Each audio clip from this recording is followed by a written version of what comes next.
Hello students, hope you all are doing great. Myself Pritam Ghosh, I am a B.Ed trainee of session 2023 to 25 under Kalna College B.Ed section. In today's video lesson, we are going to discuss about the text Beauty and the Beast from the textbook Blossoms for class 7 as recommended by the WBBSC board. Dear students, I hope you all have heard many fairy tales from your parents and grandparents in your colloquial language and have some idea about what they are. Our today's lesson comes under the category of fairy tales. So let's get familiar with the definition of fairy tales and get an account of the origin of today's lesson. The definition of fairy tales says a fairy tale is a make-believe story with magical characters like fairies, talking animals, or witches, where good usually wins over evil and there's often a happy ending. It doesn't always necessarily contain the name of the author. Now let's look at the origin of today's lesson, the Beauty and the Beast. A Beauty and the Beast derives from traditional European folk tales, and it was later modified for adults and children in France during the 18th century by various authors. Therefore, name of the author is not specified in our textbooks. So, students, as we have already learned the concept of fairy tales and the origin story of our today's lesson, we should begin reading the text. But before reading the text, let's get familiar with a few words that are to be found in the text. We shall know the pronunciations, definitions, meanings, synonyms, and antonyms for the mentioned words, as well as understand their usage in sentences through examples. So let's start.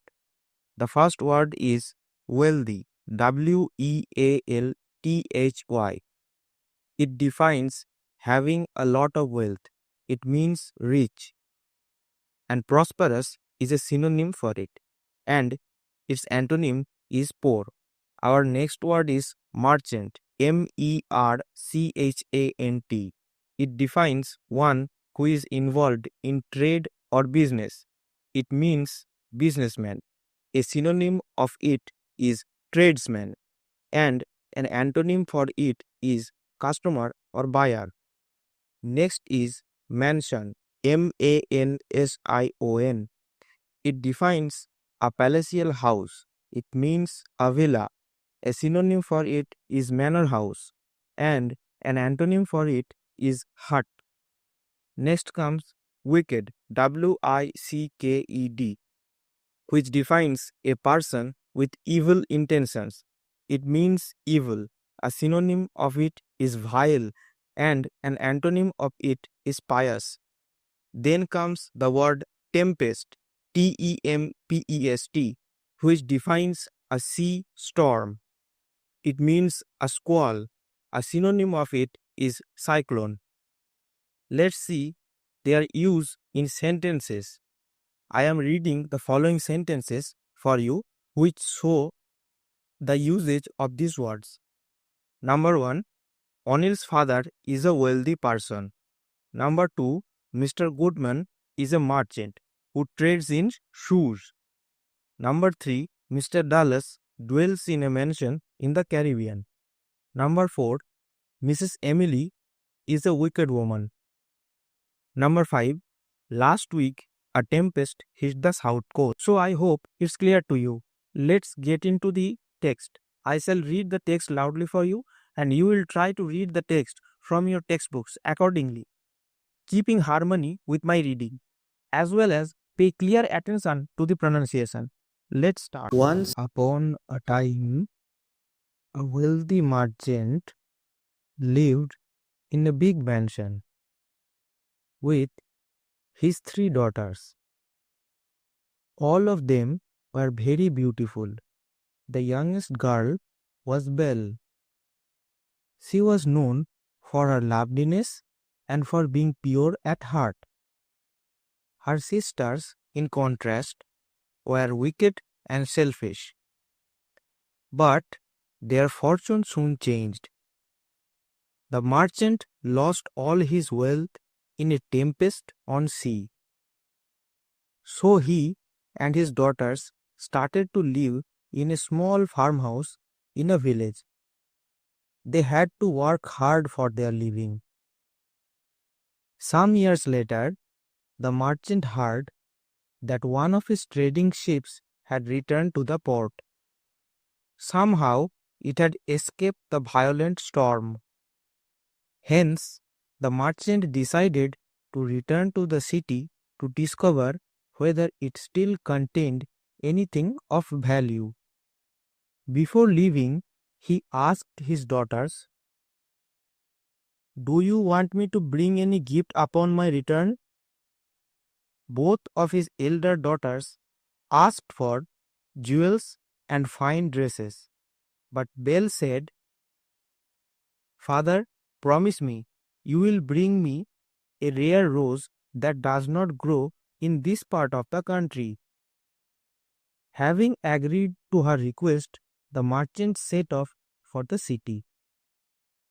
When he reached the city, he found to his dismay that his ship's cargo has been seized to pay his debts. So he was left with no money to buy any present for his daughters. While returning, he lost his way in a forest. Seeking shelter, he came across a dazzling palace and entered it. Dear students, I hope all of you have noticed that in the last few lines of the text, we found a phrase which is dazzling palace. This phrase is comprised of two words, dazzling and palace. The word dazzling, as you can clearly recognize, is an adjective, but this word dazzling and a few other types of words are there which fall under a special category of adjectives, and they are rather slightly distinguished from adjectives in nature. These adjectives are called participle adjectives. Now, let's get familiar with participle adjectives. Participle adjectives are adjectives derived from verbs, typically ending in ing for present participle or ed/en for past participle. These adjectives describe nouns or pronouns by conveying an action, state, or condition associated with those nouns or pronouns. For example, you can see the image in this slide, which shows a chair with its broken midsection. Now, we can understand that the suffix en is added to the base verb form, which is break, and then the final word broken denotes the result of an action for the noun chair. I hope you all have noticed that from the example I have shown here, it seems that adjectives and participle adjectives work in the similar way. Then, where's the difference? Let's get a deeper understanding of the difference between adjectives and participle adjectives through this table here. As you can see, this table shows the main points of distinction between adjectives and participle adjectives, and these are namely their origin, form, what they describe, their examples, and their connection with verbs. Now, if we look at the origin of adjectives, then we can see that they are independent words, while the participle adjectives are derived from verbs only. Without verbs, they will cease to exist. Then, if we look at the form, which basically denotes the tense of adjectives and participle adjectives, then we can clearly notice that adjectives do not have any limitations regarding their forms. They are in simple form, like in the example happy. But participle adjectives are subject to past and present forms, and their nature changes accordingly. ing is added for the present participles and ed or en is added for past participles. Next, if we look at what adjectives describe, then we can see that they describe mostly the qualities and general states of nouns. On the other hand, the participle adjectives denote the state, emotion, or result of an action for nouns. At times, both participles and adjectives denote nouns the same way, so it might seem a bit confusing. In such cases, you have to keep in mind that participle adjectives are also adjectives, so they will have some similar functionalities. Now, the next point shows a few examples of participle adjectives and regular adjectives, and you can see the difference between them. Like I have mentioned before, Adjectives are independent words and participles are always derived from verbs. Next, the verb connection is the key point of distinction between adjectives and participle adjectives. Their origin basically differentiate them from each other. I have explained it in detail before. So let's get into the next slide and try to understand the use of participle adjectives in sentences. So students, you can see there are 3 sentences written in this slide, and there are words boldened for identifying the participle adjectives and the noun they are attached to it in order to specify its certain qualities. So, look at our first sentence. Simon mistakenly sat upon a broken chair. And in this sentence, the phrase broken chair is comprised of 2 words. One is broken, another is chair. The past participle adjective here is the word broken, which denotes the result of an action for the noun chair, as it was broken before Simon sat on it. The participle adjective broken is formed by adding the suffix en with the base verb break.